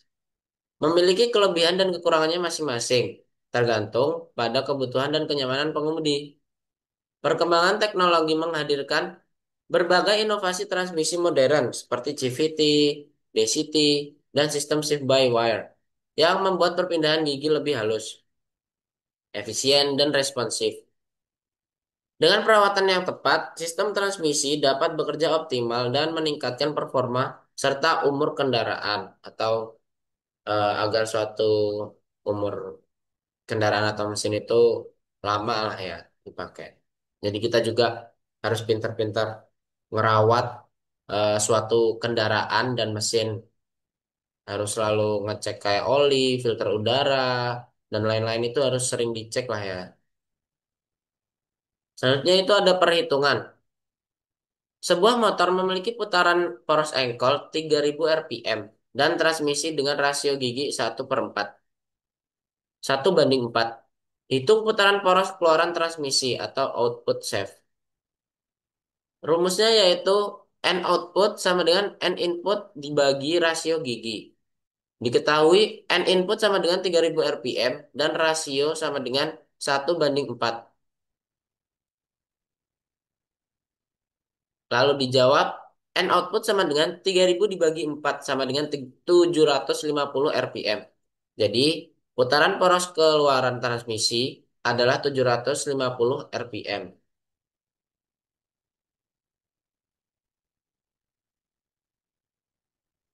Baik, sekian presentasi video dari saya.